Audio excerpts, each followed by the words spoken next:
Hi, I'm Warren.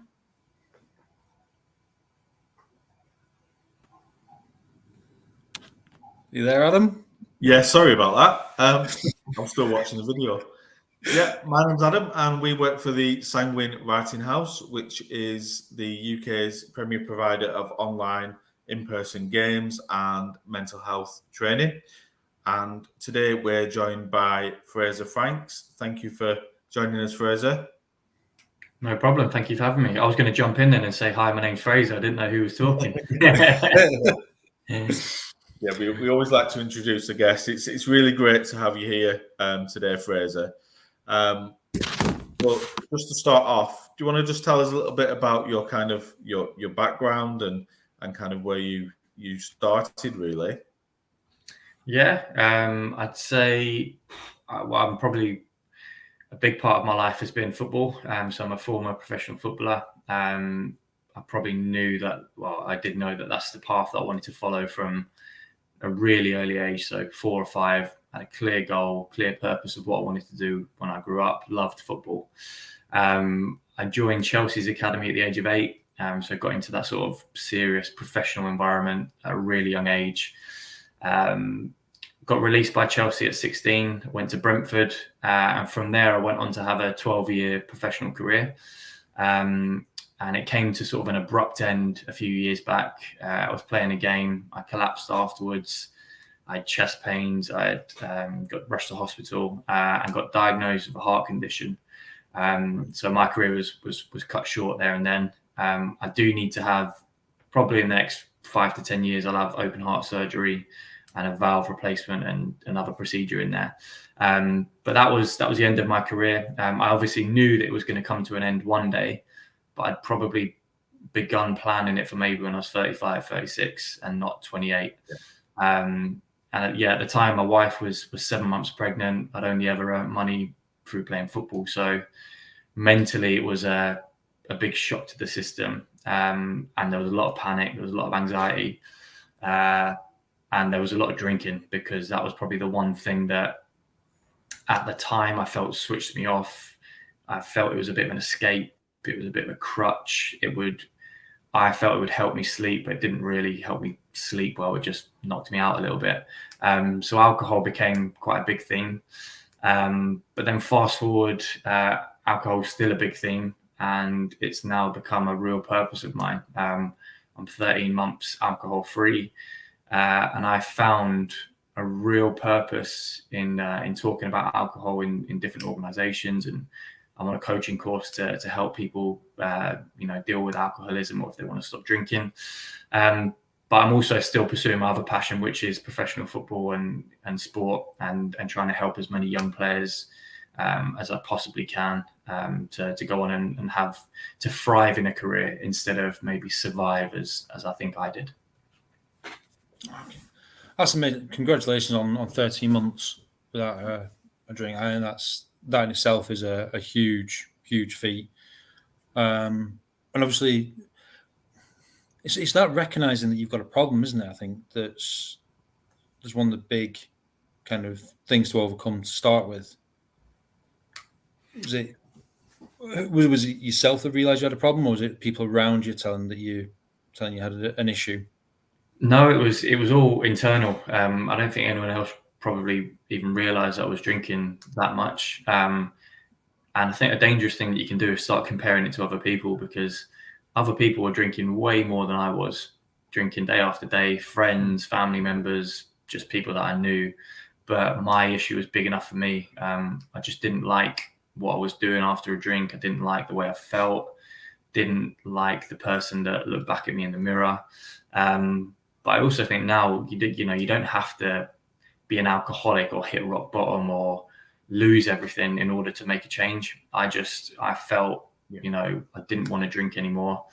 And I found, as I said, I found a huge purpose afterwards. I think at first, because I've been an athlete, because physically I'd rarely drank that much during my career. The odd weekend you go out with your mates and stuff like that. But, because I was full-time professional, there wasn't really time to drink. And it probably, there was a lot of guilt and shame associated when I came out after football and and probably said, yeah, you know what, I've probably got a little issue with alcohol.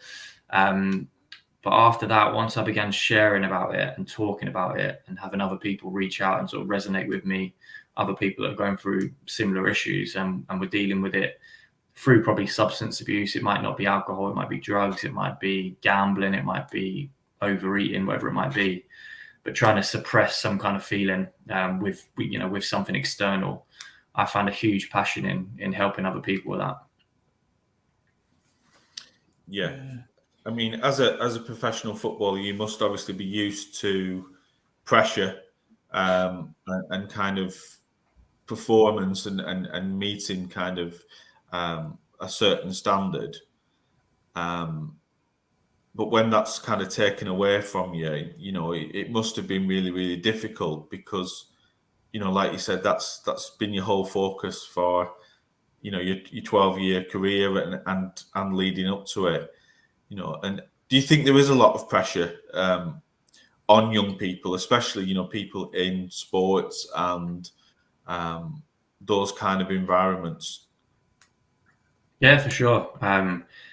You know, I said I signed for Chelsea at 8 years old, and I go back in now and I talk to the 8-year-olds and all the lads at Chelsea's academy.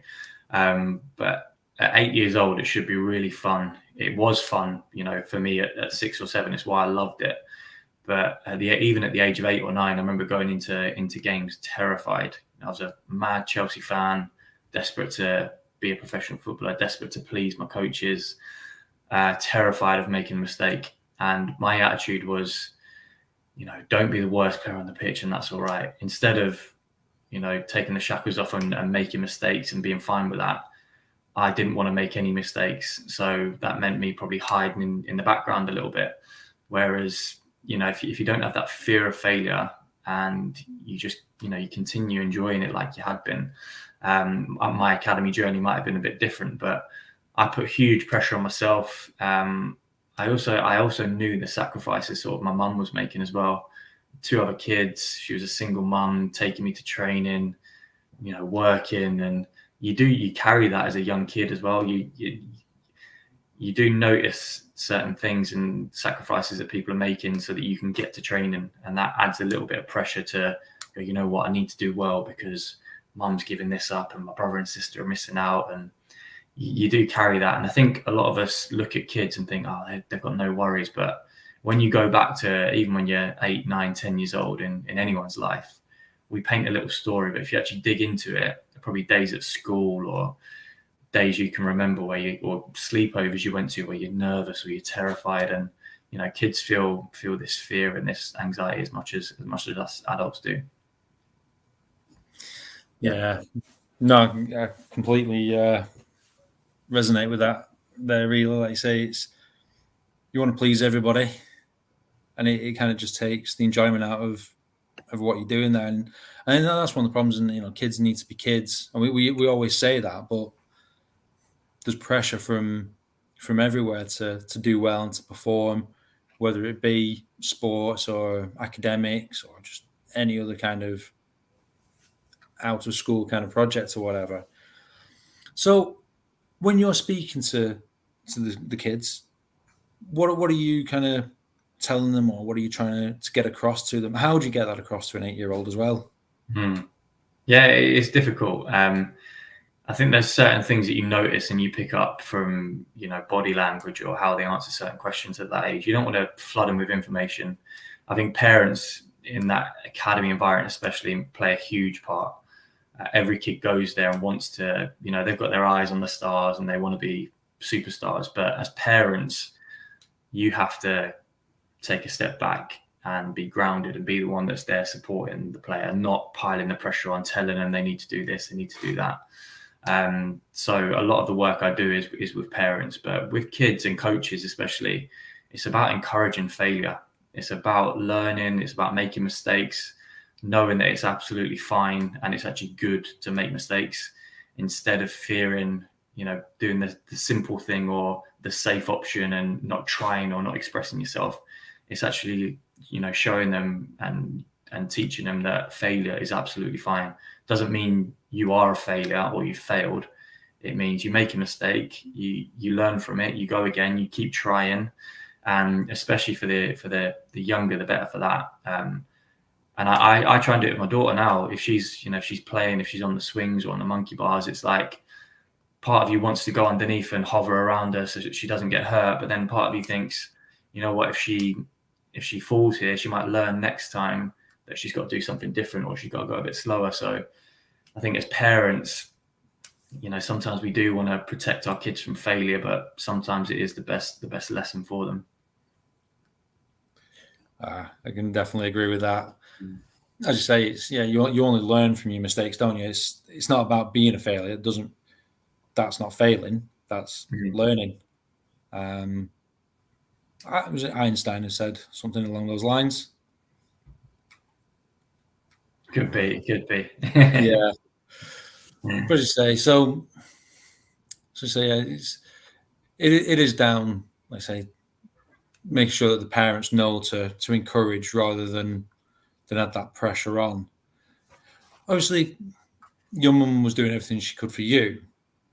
Do you feel that she was applying the pressure, or was the pressure from the coaches, or was it purely from you wanting to perform? No, yeah, I think a lot of it was internal. A lot of it, I put a lot of pressure on myself throughout it. And again, it's probably something that I try and get across to an 8-year-old now is to enjoy it more. And I think academies need to take a step back and almost de-professionalize it at such a young age. If I went and played for my school team, I would try every trick in the book. I'd wear white boots. I'd express myself. I wouldn't care about anything. But when I went to Chelsea, it was like, right, tuck my shirt in, black boots. I'll keep it nice and safe, and I put the shackles on myself. And it was a fear of failure. I didn't want to make mistakes, and I wanted to, as I said, people please or coach please, whatever it might be. So again, it's up to them. It's up to coaches, parents, people like me from the outside that can just try and relay these messages, because, as I said before, kids, they do feel and they do think and they overthink. So it's something that I'm desperate to get across to young people. Definitely. We'll just have a comment in there. I think obviously this is aimed at obviously the pressure that was put on you. So when did you know a change had to take place? Is this in terms of when I was younger, or is this after with alcohol? I think possibly with the pressure of, from everybody else. Yeah. Or did that just never go away? No, I think one of the best things that happened to me was getting released by Chelsea at 15, 16.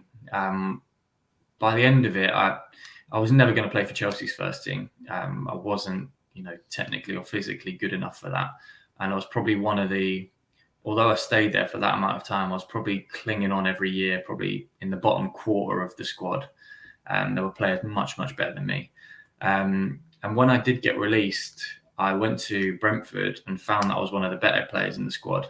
And that was probably when I did take the shackles off. I did believe in myself a little bit more. I felt, you know what, instead of going onto the pitch thinking, I don't want to be the worst player, or I don't want to come last in the running, my mentality switched and it was like, right, I want to be the best player here and I want to come first in the running instead of being happy with, not being last. So I'd say that was a big turning point for me. And it was probably finding a level that suited me a little bit more than the level that I was maybe at previously.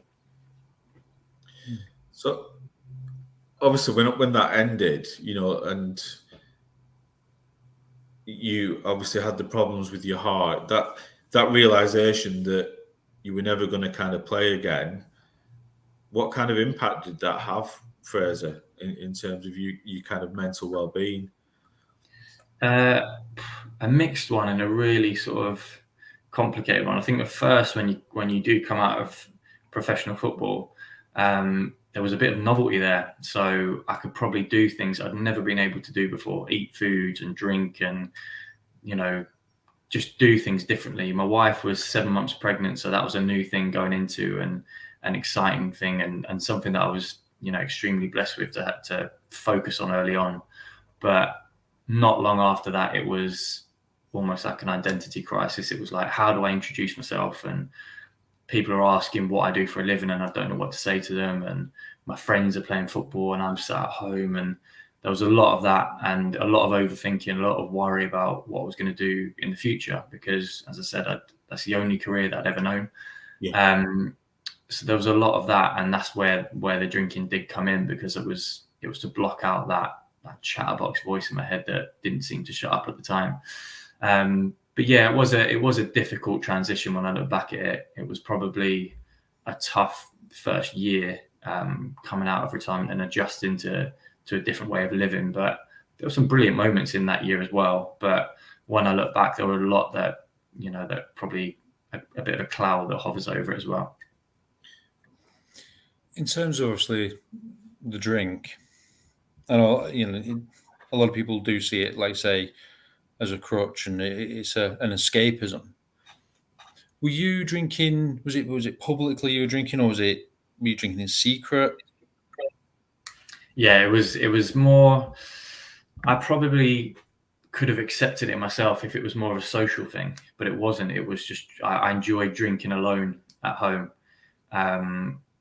And, when I did drink socially, that became different. I was always the sensible one socially. So I'd have to go out on nights sober anyway, because I, wanted to look after myself during my career and, perform to my best. So I was used to going out, being the sensible one, being the one that looked after people.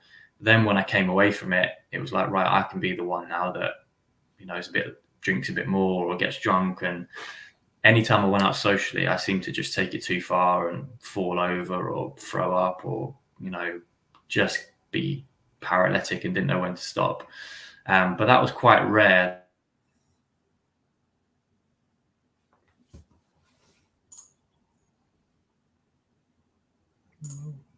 Sorry, I don't know what happened there. Can you hear me now? I think we lost your mic there for a moment. What's happened there? Can you hear me? Yeah, we've got you back there. You for some reason. Yeah, sorry about that. I don't know what went on. What's happened here? So you went from, like, say, to just being sensible, just to, I suppose, in more case, was just letting it hang out a little bit, wasn't it? And one sec, guys, I can't hear you here. Oh, okay, sorry.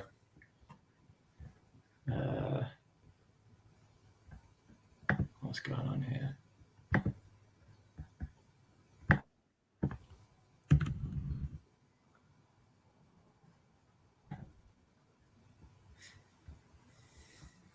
I'm just having a couple of technical issues at the moment. Sorry.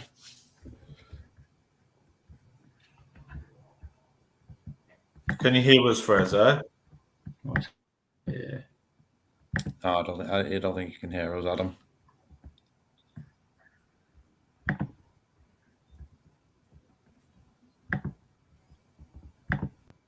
Hello. I can hear you now. You can hear us? Yeah. Yeah, I've got you. I don't know what happened then. Sorry. Perfect. Okay. It was weird because we had you, but yeah, you didn't have us. Yes, I think I was saying then. I was like, say, it went from being the sensible one when you're out to be, I suppose, just letting it hang out a little bit more and just relaxing, possibly a little bit too much with it. Do you think you became reliant on the drinking side of things then, to be able to have a good time? Or yeah, I think I lacked quite a lot of confidence in myself. So socially, I probably did rely on it a little bit. I felt if I had a couple of drinks, I could probably talk to anyone. But without that, I didn't feel confident enough to put myself in certain situations, or I'd feel a little bit wooden or a little bit awkward. So it was definitely an element of that. I think where I relied on it more was the sort of overthinking at home and the anxiety. So often it would be, and it did become very secretive. I wanted to hide it because I knew I didn't want to be drinking that much. And I also knew that my wife would probably tell me off if she knew how much I was drinking. So if she'd go to bed or if I'd work away or whatever it might be, I'd say, oh, I'm just going to stay up for a little bit longer. And then I'd probably drink on my own, just sat on the sofa watching TV. And if I had a couple of drinks, she wouldn't say a word. You've not drunk for the whole time we've been together. You're retired now. You got stuff going on. You want to relax at home, have a couple of drinks. But if I had 4 or 5, then it would be like, do you need to drink that much, or do you need that many? So I let her think that it was just the two and began hiding a couple of drinks. So I'd have one in the garden, I'd have one in the freezer, I'd have one in a different cupboard. So whenever I had a drink in my hand, I wanted her to think I was only having two when, even when she went to bed, I was probably having 6 or 7 at times. So that for me was a little bit of a warning sign that I was hiding things. And, you look at yourself in the mirror the next day and you're like, what are you doing? But it was something I didn't really put my finger on at the time. Probably didn't realize that it was becoming something that I was being dependent on to make me feel normal a little bit. But again, it was quite conflicting because you look at, I had a preconception of what someone with an issue with alcohol was, and that was someone that drank every day, which I didn't.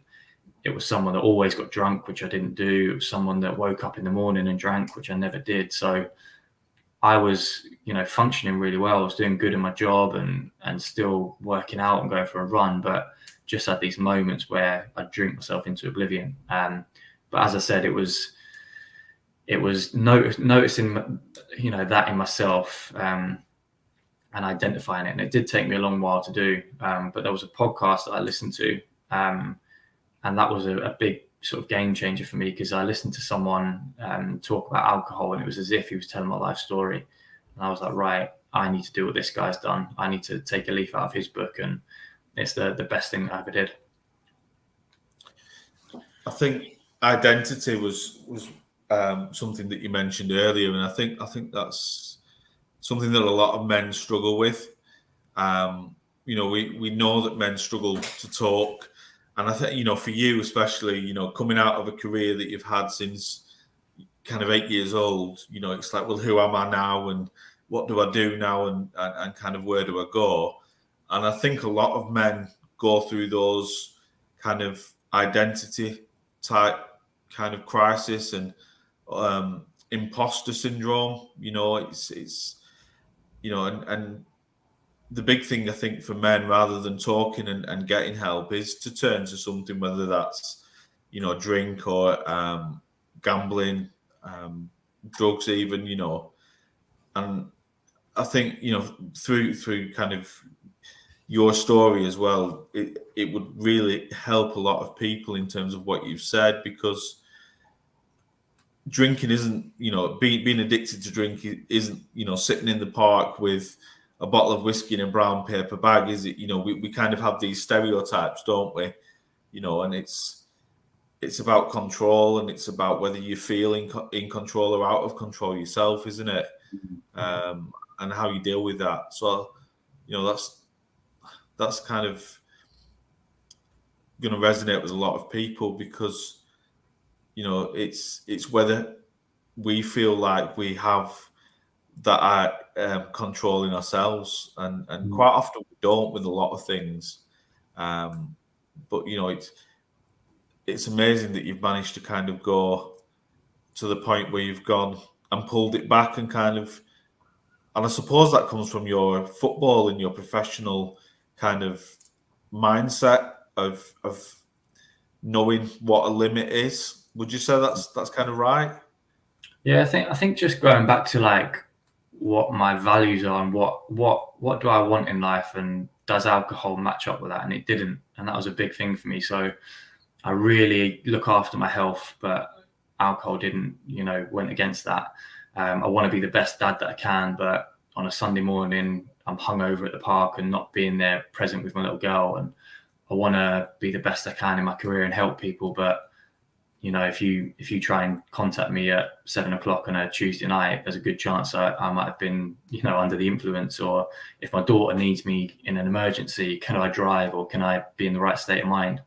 All the things I value, alcohol just didn't, wasn't a part of that.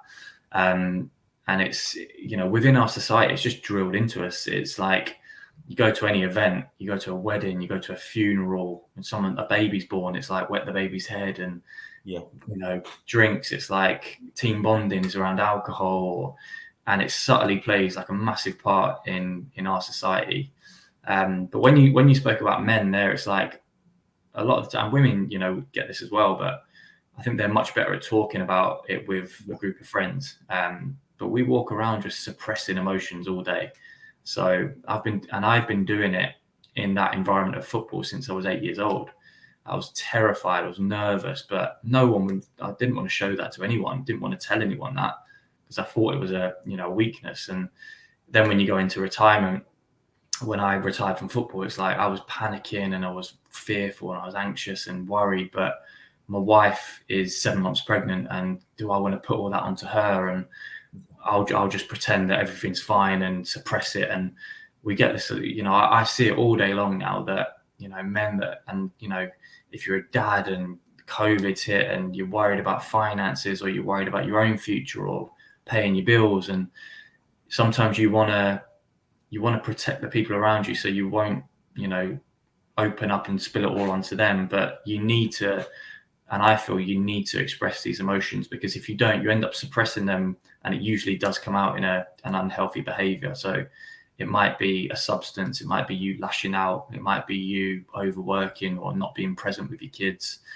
But if you can get people in your life that you can actually sit down with, and friends, or it might be a coach, it might be a group, a community for yourself, that you can actually be honest and talk about these kind of things, it's massive. Because I honestly believe that if, there's a famous quote, unexpressed emotions never die. So everything that you're holding in and bottling up is still in there. And, if you can get it out in a healthy way, and you can talk about it, or you can share it, or you can go and do something creative, or you can go and join a community where it can come out, it's a massive benefit, and you'll end up being a better person off the back of it, I believe. Well, I think that's it, isn't it? I think we've got this image of being the protectors and taking the burden of everything, and I'm so guilty of it. In certain circumstances, I've not told my partner about certain things, because I think, well, that's how it's going to affect her, so I'll just hold on to it. Whereas the sooner you start talking about it, it all of a sudden starts to dissipate on its own. But also, the sooner that there's other people around you, you can get help quicker. So you might not end up in a black hole or down some rabbit warren or something. And I think the quicker we can have those conversations, the quicker we can start dealing with the issues that are affecting. And I'm training now as a coach, so I'm beginning to get people coming to me, and it is men that I am coaching. And often, I don't need to say anything. Just by someone vocalizing it, getting it off their chest, they then start to almost figure out their own problems. But they've never really talked about it or been honest with themselves. But when you're in like a safe space and you're not being judged, or no one's, I say to people, like, you're never going to get judged here. I'm never going to say that's wrong, or you shouldn't do this, or you should do that. Never say like should, would, or even giving advice. They will come up with the answers to their own questions often. And sometimes you just need to hold that space and let them do it. Because it's so much more powerful coming from themselves, being sort of intrinsically motivated. When it comes to alcohol, it's a game changer for me. So I won't take on a client when I do coach unless that person comes to me wanting to change. That's the only way that I'll take them on. If it's someone saying, can you work with my husband, or can you work with my brother? It's not coming from them. You almost have to let them go through a certain stage or work with someone else before they're ready to go, you know what, I need to do this for me, or I've made my own decision that I want this to change. And then they've got that motivation to go ahead and do it. Then you just need to facilitate it. And that's it. And having those spaces where people can talk can sometimes make them realize that they want or they need help. So obviously, because I think we had the guys from Men's Shed on before, and they said the same thing about men talking and bringing. You can't bring them together for them to talk about stuff, to give them something else to do. So obviously, you've got the game that they're all going to play, and they're all going to support one another, help each other train, and just naturally the conversations will start, won't they? And they'll start to get to know each other, and they'll just start to support one another without realizing it almost. Yeah. Exactly that. I went on a retreat. There's a guy called Tony Riddle, like brilliant guy. He's like ultra runner barefoot and wants people to go back to being human beings. And, you know, we've come so far away from what it was to be a human being with like the modern world. And it's like, it was a weekend and it just took you back to that. And I think just even since I've stopped drinking, you know, you get this time, you get this state of mind that you just didn't have before. And I've started doing things that are just completely out of my comfort zone. So that retreat, there were things like ecstatic dancing. Now, if you told me I was going to do that a couple of years back, I'd have told you're stupid. But being open-minded, doing different things, and putting yourself in uncomfortable situations is something that I really try and do regularly. It's why I do sort of cold water therapy. It's why I try and go out of my way to talk to people or put myself in these situations where it does make me feel nervous. It does make me, you know, there's an easy choice to back out of it. But once you push through, you start breaking down these barriers. And I said, like before, I was terrified of going to like an event or doing anything socially without having a couple of drinks, where now I love it and I'm more confident to go and talk to someone. And it isn't alcohol that's giving me that confidence. It's putting myself in these situations and a bit of practice and exploring my emotions a little bit more, that now has given me like a massive confidence boost. Like there were times early on in the pandemic where I'd have to give a presentation on Zoom call, and part of me is thinking, oh, what time is it? Could I put some red wine in that mug to give me like a shot of confidence so I feel like I can do this? And now I look back and I'm like, wow, I gave alcohol so much power, and I did almost rely on it for so many different emotions. But confidence and anxiety were definitely probably the two main ones I'd say that I did. It sounds like you've come an amazingly, long way, Fraser, and that you've kind of found your identity again, which is great. So obviously now you're a coach. On what's kind of the plan for the future, and what is your focus now? I'm quite comfortable not having, everything set in stone. I think that originally that was the big worry for me. It was like, what am I going to do in 5 years, or what am I going to do in 2 years? But I look back and I never ever could have imagined that I'd be coaching people on about alcohol, because it was the last thing that I would have thought I could do, first of all, because I didn't realize that alcohol would play a big factor in my future. But I could never have predicted that. So I can never really predict what's going to happen in the next 5 or 10 years. But I have found this purpose, in wanting to help people. I have found a purpose and a passion for coaching, for going into organizations and changing the way that they view alcohol, on helping men explore their emotions. So there's lots that I want to do. I've got my consultancy firm where we work across sport. So I want to help people within sport, in business, and, in the alcohol world. So there's a lot that needs to come together, but coaching, putting on an online course, changing the way that we see different things across sport and organizations, but being someone that's a sort of catalyst for change, I'd say. Yeah. That's amazing. Yeah.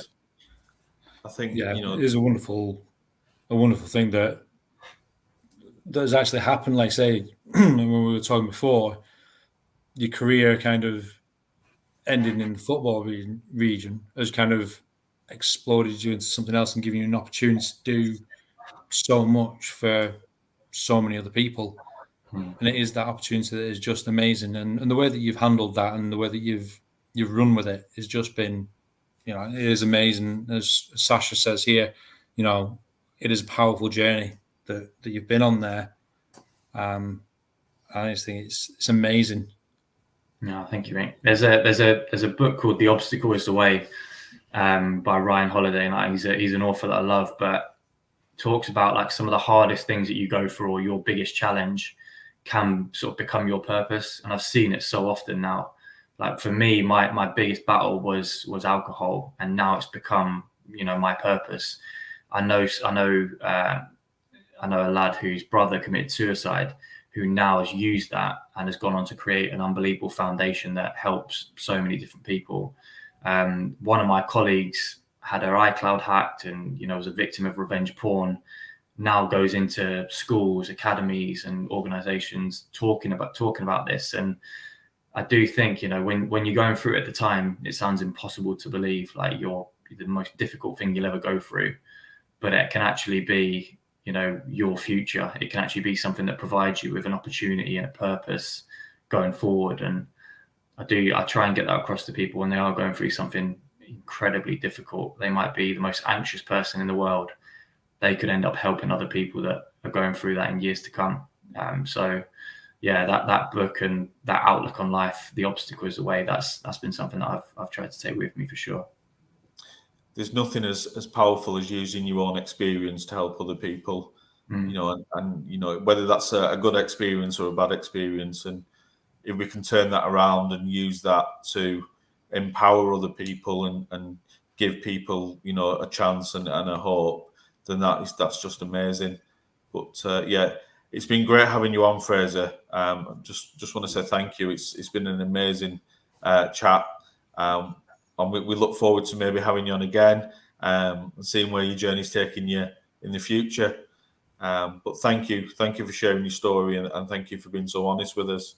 No problem. Thank you, guys, and keep up the great work. We intend to. Again, yeah. Thank you again. It's been really eye-opening. So we wish you all luck in the world. And yeah, go on and help many, many more people. Thank you. See you later. Cheers. The Mindfield podcast has been presented by the Sanguine Writing House, the UK's leading provider of online mystery and strategy games, along with team training, mental health awareness, and mental health first aid courses. To find out more and to book your course or game, please visit tswh.co.uk.